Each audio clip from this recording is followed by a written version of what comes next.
Hey everybody, this is your technology expert in training, Bran'sTech here. In this video, I am making a list on my top 5 smartphones of 2017.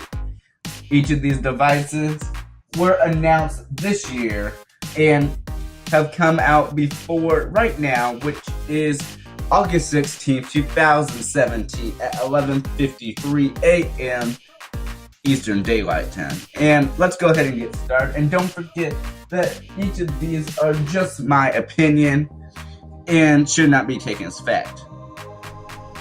The device I'm putting as my number 5 will have to be the phone that makes the ordinary extraordinary, the Sony Xperia XZ Premium. This device is powered by the Qualcomm Snapdragon 835 system on chip, 4 gigabytes of RAM, as well as 64 gigabytes of onboard storage with an SD card slot. And this device is very futuristic looking and has a 2160p 4K display, and it can take super slow motion video, and it can also record in 4K as well. This device is no stranger to high-end premium and is super amazing, and also has a 19 megapixel rear facing shooter. So I definitely think that this phone definitely deserves to be in the top 5, especially with its 3230 milliamp hour battery. A huge battery for an outstanding device. For my spot of 4, I'm going to have to give that to the OnePlus 5.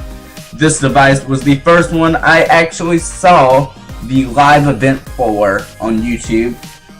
I saw the entire thing, no interruptions, all the way through.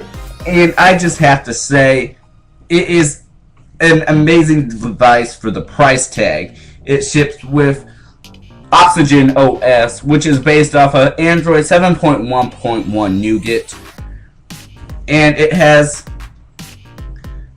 a 5.5-inch display, 16 megapixel rear shooter, powered by the Qualcomm Snapdragon 835 system on chip with 8 gigabytes of RAM and a 3300 milliamp hour battery.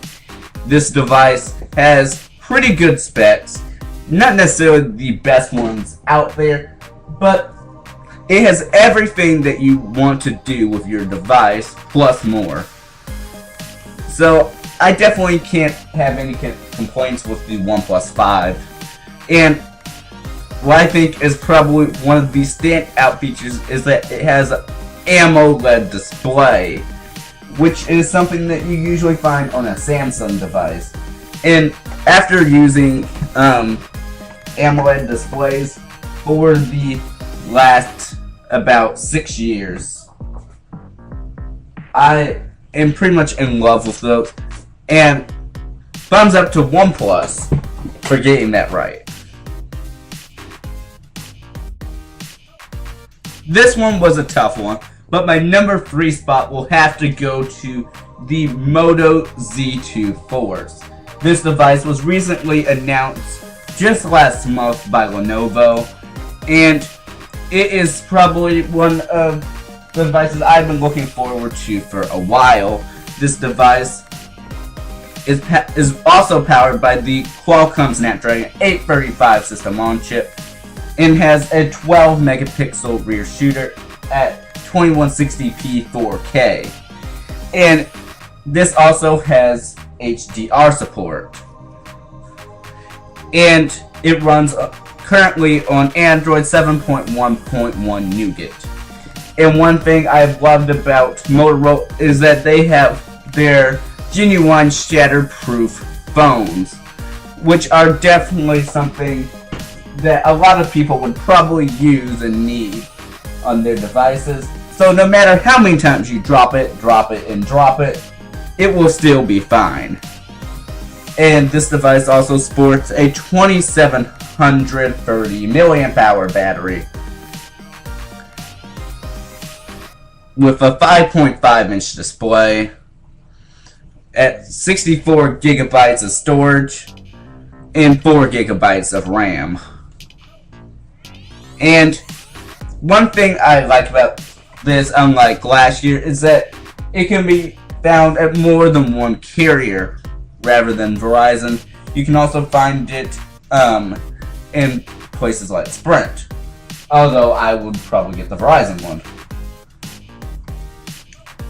And one other thing about this is that I love that it has the modularity that the Moto Z was known for, which is definitely a turn-on feature for me, as I definitely would actually love to get the Moto Z with the Hasselblad camera mod, and also the JBL speaker and the InstaShare projector.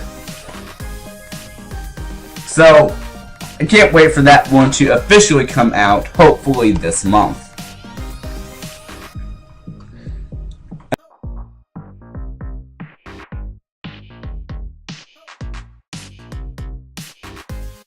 And one last thing about this device is that it finally has the dual camera setup. I'm not positive on what exactly the dual camera is, but it's definitely something that I have been waiting for to show up on the Moto Z. The one thing that I wish the original one had.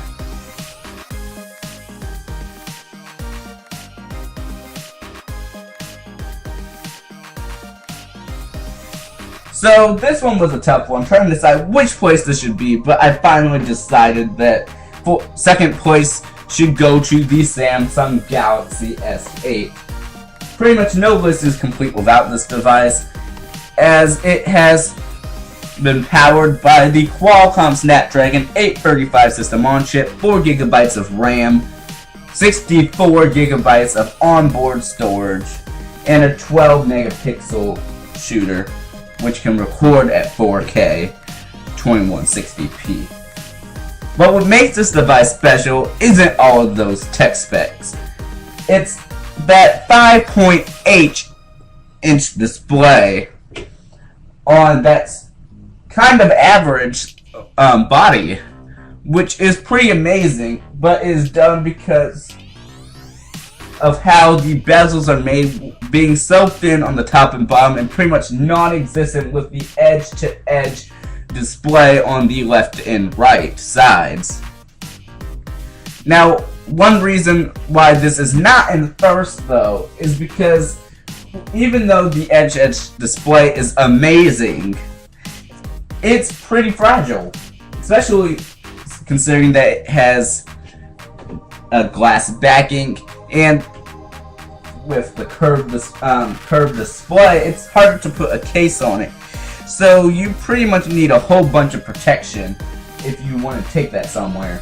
And I have seen already people with completely shattered Galaxy S8 displays. So I'm not exactly sure if there's any way to truly secure it, but it's definitely something that a lot of people like. And also, one thing that is new is that it comes with its own personal assistant, Bixby, with a button, which nobody really wanted. Okay, so maybe that's not a feature. And this device ships with Android 7.0 Nougat, which, I mean, it's a little behind, but it also ships with Samsung Experience, other known formerly as TouchWiz, on top of it, so it doesn't really look anything like stock Android. And And it's getting lower on the Samsung bloatware, but it is still obviously there.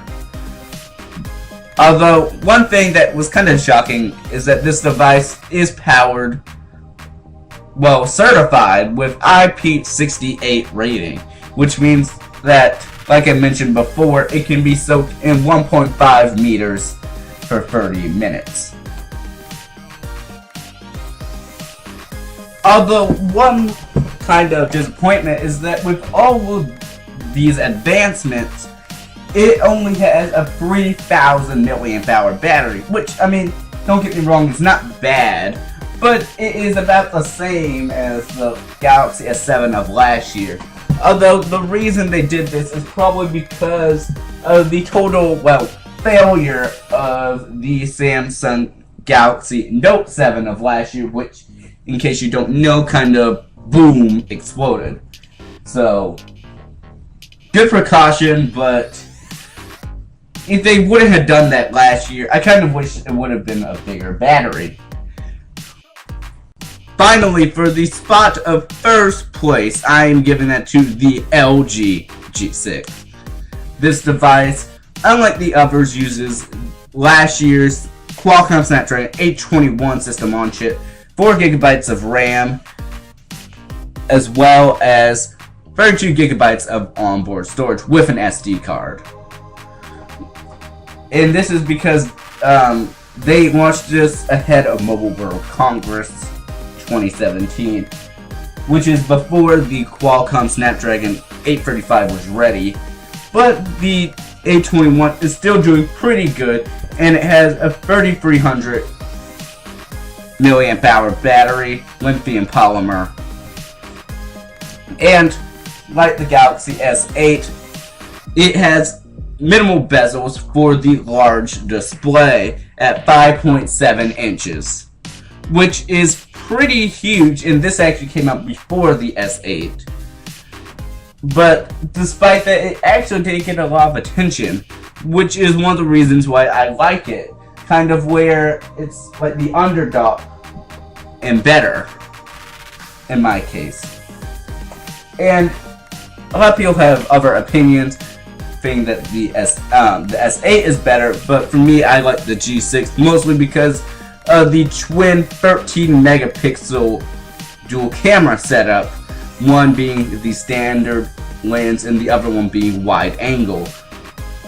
And also, I love the dual LED flash and the rear facing fingerprint sensor better than the placement on the S8, which is kind of weird. But the G6 is pretty good with ratings, as it is IP68 certified, water, dust, and shock resistance.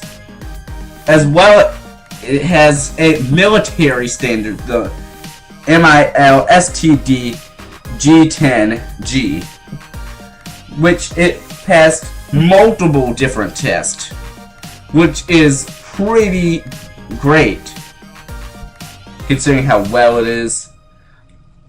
And the display is 1440p. So I definitely love this device. I actually got one just a few weeks ago, and every day, from my personal experience, I'm able to get at least 17 hours worth of battery life. So definitely something that I enjoy in a device, and it does use the new USB Type-C as well as the rest of these. Yeah, but that is just my list right now. There are many more which probably could have made it to this list, such as the BlackBerry Key 1 and the HTC U11, and some that haven't even been announced yet, such as the Pixel 2, which is probably October, and the Nokia 8, which is probably going to be today. But yeah, what do you all think are your top 5? Tell me in the comments below. Thank you all for watching. I'll catch you all in the next one. Have a wonderful day.